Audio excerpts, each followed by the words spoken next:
On the Fringe with Dan RadioStyle. Hope everybody out there's having themselves a great day. I think we've got an interesting little tipping point that we've hit with the riots, with all the violence that's out there, and with people, citizens, kind of taking matters into their own hands in a rather positive way. I've got some really cool stories around that, and on top of that, huge hope for what some of the movements are going to start being. So many of us are tired of seeing the left just try to be constantly shoving their stuff down our throat, right? Trying to make us live in these cities that are unsafe. Portland, Seattle, all these cities, right?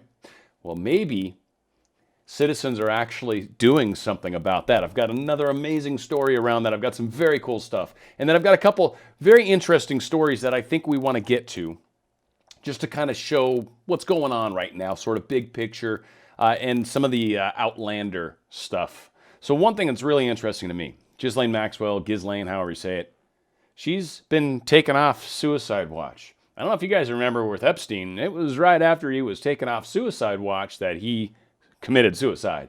So be on the lookout for what's going on here. This is probably not a good thing. I also saw some article that suggested that she wanted to be put into the general population right now, maybe for protection, which is kind of interesting. So maybe she's not feeling as safe as she would like to, but whatever the case is, there's some talk around being taken off suicide watch. That's a little bit sketchy. So kind of keep your eyes and ears open for what's coming up with that.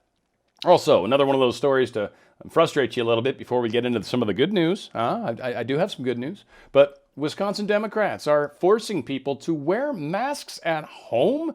What? Now, it's ridiculous, but okay, slightly less ridiculous than just wearing it at home. No, it's if you're on like a Zoom call with someone else. Because, you know, it's one of the problems I've got with my YouTube videos is how easy it is for me to pass the virus through my microphone into the board, into my USB, and then record it. Yeah, that's not happening. But Wisconsin Democrats think that's a good idea to try to make you wear a mask at home. Again, people are waking up to how frustrating this is. People are putting their foot down. People are getting tired of it. You know what's kind of interesting? This is the second story in like a few days where the Catholic bishops are coming into play. And I was brought up Catholic, and generally my dad was Republican when I was growing up, so I always thought the church was kind of conservative, and it seems like religion generally has been affiliated with that. But for some reason, the Catholic Church seems like they've been in this weird limbo, like they want to be part of this progressive movement, but wow, you really can't. So needless to say, they're in another place telling people to be aware or wake up to anti-Catholic Kamala Harris. Very interesting. Now the last one I read was in Ohio. This bishop's in Texas, which shouldn't surprise anybody. But yeah, there's a lot of people that are a little concerned about Kamala Harris. I don't think she's that strong a candidate. I don't think she's anything to worry about. And I don't think Biden's going to be in office when the time comes for the vote. Now, I've suggested I thought it might be more around this month. Maybe it won't be. Maybe they literally are going to push this up to the end. I've heard a number of people thinking that they think the changeover is going to happen like closer to November. I guess that freaks me out a little in that the fact that we could literally change who they're going to vote for president, what does that mean? You write in the votes now? Like, how's that going to work? That is going to just create one additional layer of confusion to all of this, isn't it? And it's almost like that's what it seems like they want. Like they know there's no chance that they can win this election. Maybe because they can't cheat, which I think is definitely true. The electronic voting, for sure, they can't cheat that way anymore. Maybe they figure they actually can't win this legitimately because they're nuts and people are totally waking up to that. Who knows? But for whatever the case is, even Judge Janine is suggesting that things are going to play out a little differently. Thoughts. Well, I have a lot of thoughts. The first thought that I have, Jesse, is for some reason, I just have this feeling that Joe Biden isn't going to be on the ticket. I have a sense that something's going to happen before the election, and he's not even going to be on the ticket. So don't even ask me if he's going to make the 4 years.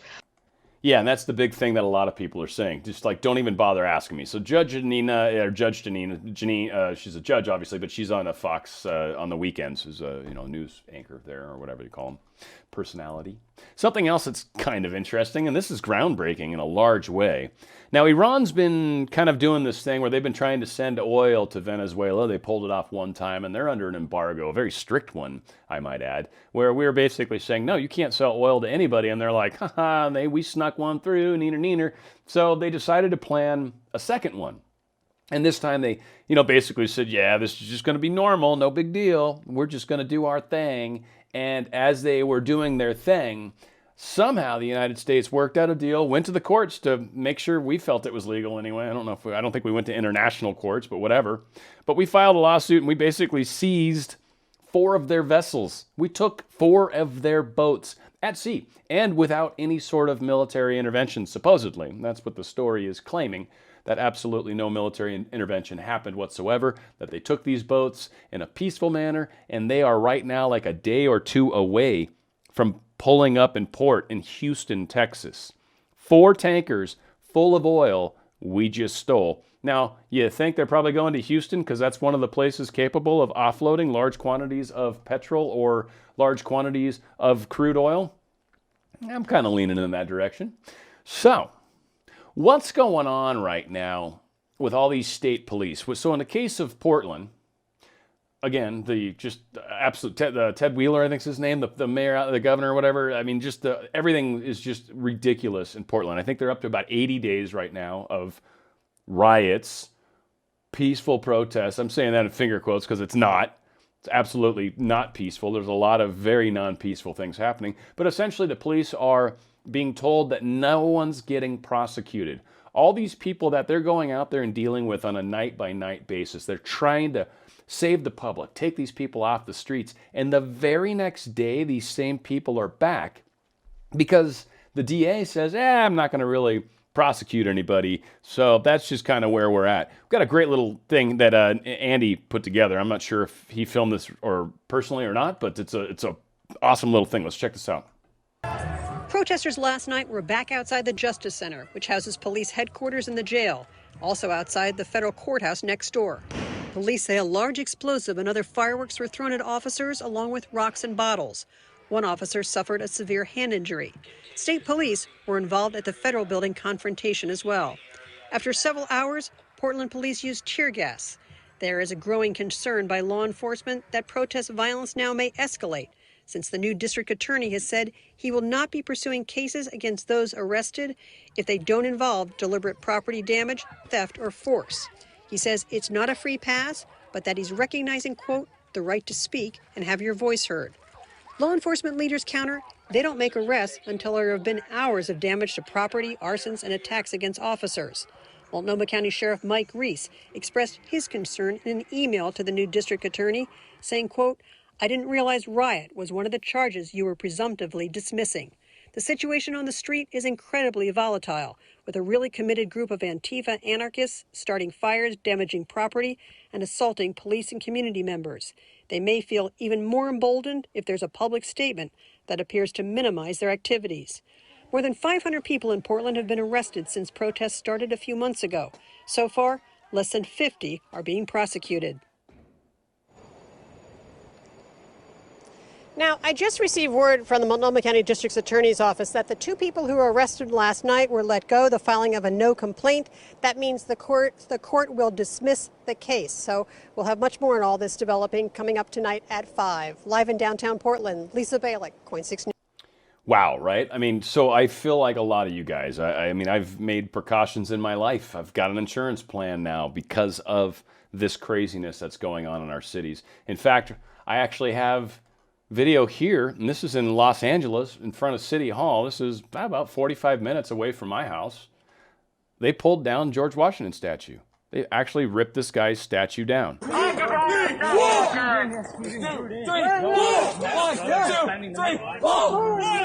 And it's just a bunch of people heave-ho, and there's no real serious audio. But it's absolutely unreal what we are allowing to happen in our cities. So, again, a lot of you are like, yeah, you kind of hinted at some possible good news. Well, there is some good news. One, and this is the one that probably, well, this brings me the most hope, I would say, but the other one is really, really cool, too. We're going to get to that here just shortly. But this one's incredible. And one of these videos I can't play because these guys drop about every cuss word under the sun, and I'm pretty sure that that wouldn't be okay. But this part of the video is really cool.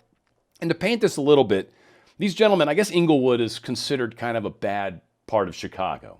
And so what keeps kind of happening is every time there's some sort of shooting or some sort of problem, a bunch of the protest rioters come down to Inglewood and cause a bunch of problems in that city. Well, these guys that live in Inglewood are like, dude, we are sick of it. We have to live with these police officers. We have relationships with them personally. And you guys keep coming in from other locations, messing up our world, and then going back home. And he goes, no, we're tired of it. So in this video, they talk about it. This video is great because literally these guys are walking around with blowhorns. This is the one I can't play. But literally walking around with blowhorns, just calling these dudes out. And again, it's incredible. Let's at least check this one out. This one's fantastic. Carol, you live in Inglewood? I live in Inglewood 51 years. Are you out here representing any organization? I represent my organization, the Inglewood Political Task Force. Also, I represent the community of Inglewood. Okay, so what are you guys out here for tonight? Well, first of all, let me start off by saying there's been a lot of misconceptions since this shooting of this 20-year-old boy. A lot of people saying that the looting downtown sparked from Inglewood. We're not having that. It didn't spark from Inglewood. Those are opportunists. We're tired of Inglewood getting a black eye for any and everything that happens. Now, today, there's a protest. A protest was scheduled where they're going to come down here. Rumors had it they're going to bust out the police windows. No matter what they were going to do, they weren't going to come to Inglewood antagonizing our police. And then when they go back home to the north side in Indiana, our police are bitter and they're beating up our little black boys. So we're not going to have that. We have a relationship with the commander, and if anyone wants to come in here and talk to the police about the shooting or anything, they have to go through us. We have a relationship. Are all the police good? No, they're not. But all the police are not bad. And if you have a relationship in your community with the police, we don't need any outsiders coming antagonizing. So you're somewhat taking issue with the protesters who are coming here this afternoon? Yeah, I had an issue because none of them were from Inglewood. So what is your issue? If your issue is with the police, take it to 35th and Michigan. Don't come in Inglewood with it. And he's basically calling it out. He's like, take it to City Hall if you've got a problem with what's going on. Keep it out of our city. Now, I really wish I could play this, but it's just literally this guy is just, and it's, I mean, good on him. And he's literally walking back and forth in this street and just telling people, you know, F you and mother effers. And I mean, just a lot of N-words kind of came out. But again, he was calling everybody out and telling them to go back and get the heck, this isn't your place, this isn't your city. And it's very impressive how this guy was kind of really chewing into all these different people. Let's see if I can pause it like that. Maybe we can get an idea at least. You can kind of see it. Go a little full screen. But he's basically walking around, yelling at them off to the side over here. And then he starts yelling at the people over here to the left. And these guys got each other's backs, man. It's really cool. And he's tearing into all these guys. And there's a point in here, too, where you see a police officer. It's not very long, but you see a point in here where a police officer walks up and shakes hands with these dudes. I mean, they've got the relationships with the police in the neighborhood. And we've got all these people coming from other cities protesting in other people's cities and screwing up their cities, breaking and vandalizing their cities. A lot of these people that are rioting and protesting don't even live in these cities. So it's unacceptable what people are doing in other people's neighborhoods and then calling it justice. I'm out here to help you, man. But hang on, I'm going to grab some boxes of Nikes from that busted out store right there. You don't mind, do you? I mean, that's just ridiculous. So again, one thing that should give some people hope, and this is a little more shady, but frankly, I think it's pretty cool. But Chicago police have launched a video website so citizens can identify looters. Citizens can go onto a website, and I'm sure they get a reward, and they can look for all their friends that are taking advantage of this situation, or all those people that they don't like that are taking advantage of this situation, and call out who they are. Oh, do you think just a few people might get called out for actually stealing and breaking and vandalizing? I think it's a pretty strong chance. And I have a funny feeling that the worse the crime is and the person you identify, it probably enhances the little presents you get from them. So yeah, they're starting to create means to stop this. People are tired of it. Even in these cities where they seem to be able to get away with murder, no pun intended, people in those cities are like, no, we're taking our city back. Now, one thing that really got my attention that I thought was really cool. This really put a smile on my face. Mayor Jenny Durkan appeals a recall decision in the Washington State Supreme Court. What's going on? The Seattle mayor. Yeah, remember Chad and Chop and all that stuff? And that little, we're just going to have a summer of love down here in Seattle?